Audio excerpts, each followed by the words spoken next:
I couldn't answer that. Honest to God, I'd have to research it because we just have never had, you know, that type of situation. The only suit that I've ever been involved in is we had a school project about 5 years ago that we built an addition onto. And at the last minute, they asked us to build a little walkway out the door of the old wing that we hadn't touched. So we built this walkway. Well, this was in the fall when it was really cool out. Evidently, the school had had all sorts of issues with kids running into the windows because they used to open into the classrooms. So they put new windows in that opened out of the classroom. And when the kid ran out the door, he ran into one of the windows.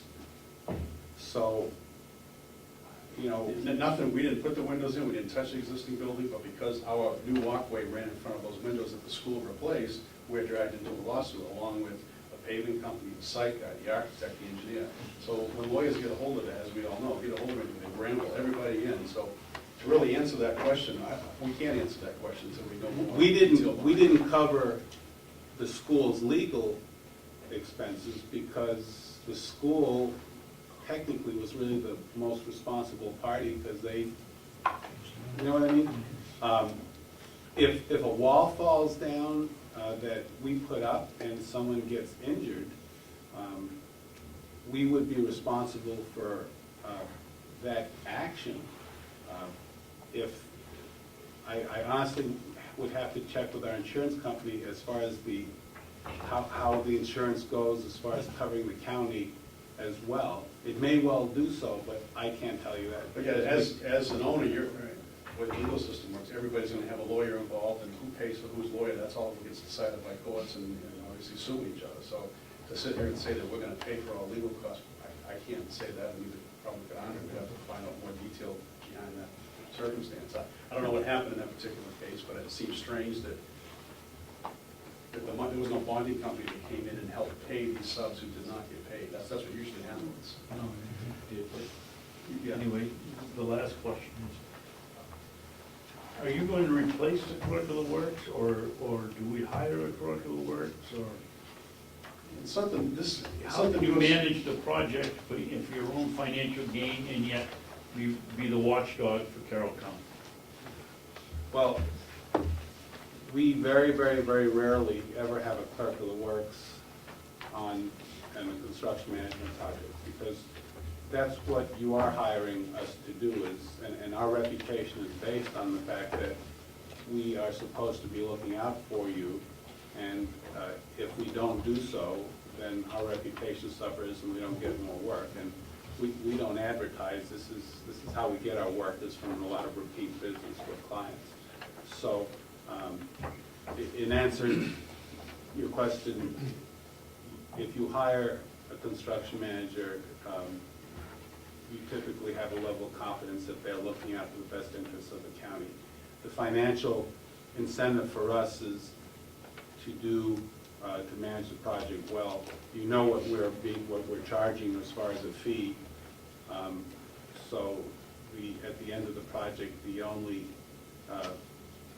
positive that we can gain, other than what we get paid, is the fact that we did a good job for you, and everyone feels as though we were looking out for the best interests. And I think that the companies you're talking to, it's very easy because we've been in business a long time to go back to previous clients and say, do we have a level of comfort, or did we create a level of comfort with previous clients, and did they feel comfortable in what we did for them? If you were doing this another way, if you would just hire an architect first, putting it out for plans and specs and putting it out for a general bid, not knowing who would respond, you might have 12 people respond, your low bidders from Nashville you never heard of before. Then in that case, you probably want to have a clerk of the works overseeing the project for your best interest. That's a whole other way to put something, a whole other way to get something, to put something on the streets to bid. And we served as clerk of the works on the Huggins Hospital expansion. And the main reason why we were asked to be involved in that is because they've been our client for 20 years. And they they felt as though we understood how they operated much better than, and our company's just not large enough bonding-wise to take on a $56 million project, but they still wanted us to be involved with it. So for that reason, they asked us to provide that type of service and kind of coordinate, because there really wasn't anyone at the hospital that had the time to attend all the meeting and answer all the questions that the construction manager was trying to get answers for. I think in this case, you know, you probably have someone like Mr. Murray, who is very familiar with the project and is someone that could be kind of a go-to guy for us to ask technical questions of, and he could kind of keep an eye on the project. Sorry to put you on the spot there, but yeah. Mr. Albee. I had a couple of questions. First, in your initial, I'm sorry, Mark. No, I'll jump right ahead. In your proposal, you brought out the figures of, I think, $1 to $3 million, somewhere in that range. Is your fee premised on that amount of a project? Because we've been talking about substantially less money than that. Yeah. Right. At the time we received the package, there wasn't a lot of information about how big the project. We just knew it was a 40,000 square foot nursing home and knew that some of it was disappearing. So yes, there is some variation on our fee structure. Just to give you an example, if the project were to be, you know, 500,000 to $1 million, we may, you know, ask to raise the fee to 5%. But you know, it's a very slight variation in what we're looking for. Are we being realistic? I mean, I look at the projects that you listed in your presentation, and it seems as though from raw ground to building is $220, $250, whatever the range is per square foot. We obviously have a building in place, and we're looking at rehabilitating a part of it. The center section being about 34,000 square feet, and the wings being about 10,000 square feet. But it appears as though we have a budget, let's say, of $15 a square foot for our rehabilitation on 34,000 square feet. Does that seem realistic to you? It depends on what you want to do with that. That's a real tough question without knowing what your scope of work is. $15 a square foot doesn't buy you much. You know, especially if you're talking about making a bunch of new holes, you know, for walkways and putting in new doors. Some light fixtures that have to be replaced, obviously painting, floor coverings, but until we know what the actual scope of work is That's headed. a big number. Yeah, so I think $15 a square foot is probably, if you're doing that level of work for the entire 30,000 square foot footprint, then that would be probably very low. And what would you think would be a more reasonable amount? You have to define what you're going to do, you know, a little bit more. We're not aware of the scope of work. I just didn't see any rehabs in your proposal, so. No rehabs? Yeah, you know, where you rehab the building as opposed to. For instance, right now, we're down at Huggins Hospital rehabbing the interior space that they vacated. We've got about a 4,000 square foot gynecology space that we're doing, which involves kind of the same thing you're going to be doing, taking down walls, putting walls up, new casework, roof penetrations, masonry infills, all that type of thing. So you know, we've done. Well, Spear Hospital, same So type of just thing. As a Citizen final Bank. question for me, what is the Huggins budget on that 4,000 square feet? I believe that was around $300,000. Thank you. And that is less floor coverings and wallpaper they're taking care of. Including a roof? The roof is already there, roof penetrations for mechanicals going on, but they've already replaced the roof. And what are you doing to the roof? You have to do structural reinforcements, or is it just Not new structurally roofing? enforced, but a new roof probably. It's a flat roof over the core section. Yeah. Pitch roof. Representative McConkey? Thank you. 120. Okay, thank you. Three questions if I could. Mr. Albee's already asked the important question, because we definitely are going to be under $1 million what we're doing. So that would adjust you to 5%. And if I follow through on the rest of the bid, before we get started in your pre-construction, you have an hourly rate to handle that. Once you're accepted to run the job, you're at 5% for whatever happens there on that site. And then on top of that, $2,200 per week for the job site supervisor, am I correct? Correct. So that's our total cost. Yeah, as well as project management, there'll be a budget for that in the construction phase as well.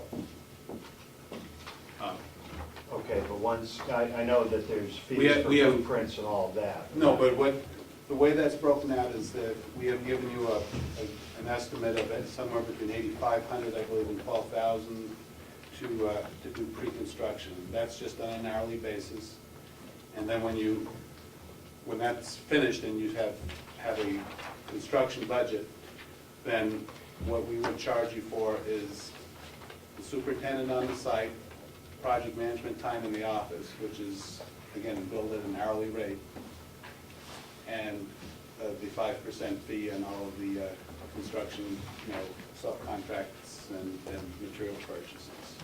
So there's So you're basically always billed for my time and the superintendent's time. okay. And your time on that, so 5%, $2,200 a week, which is your. That's the job- superintendent. The superintendent.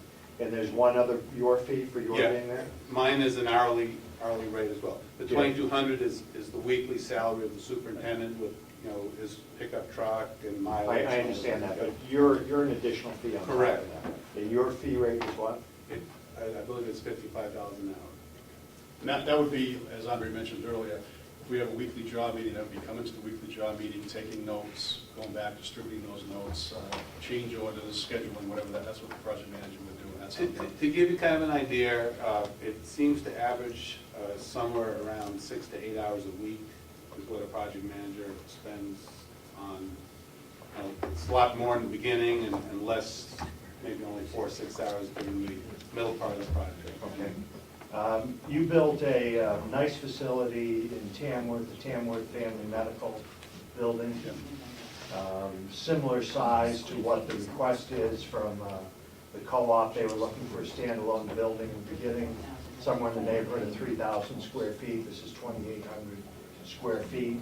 And the costing on that Bob was able to work up to somewhere in the neighborhood of $217 per square foot on that project, and we broke out your 600,000 plus by the number of square feet. If I look at that project, were you folks involved from the very beginning, overseeing the site work? Were you there by the time the pavement was done? Actually, I worked with the hospital trying to find an existing building versus building. That's what we did an analysis. There was a lot of properties out there that were cheap for sale, but by the time they go in and put all the plumbing in, saw cut the slabs, it just didn't make sense to try to find an existing property that was in their region, so that's why we found a piece of land. So I was involved in the land all the way up to the. Okay. And there was substantial site work on there to get it up to grade and everything else? Septic system. and so Yeah. forth, Now, your cost at 651, was that with all the site work, and was that a plain envelope inside? Yeah. No, that was all turnkey, ready to go. Okay, so all the fixtures and everything else are included in Right, and that price? that is a geothermal heating system, so one well. And there was another circumstance to the left of the property. There was across the street, a lot of drainage that was coming down, and there was a runway down through the Roberts property, that's wood and so forth. So the state actually made the hospital put some improvement into that drainage, which wasn't anticipated. That was part of that total figure. Okay, but that was all inclusive, Yes. everything there, 650. Yes. So then that price is met, that's good, thank you. Lastly, my last question is, there aren't a lot of people in the area doing your line of work. You gentlemen seem to have a fine reputation. Can you tell me why we should hire you over Bonnet, Page and Stone?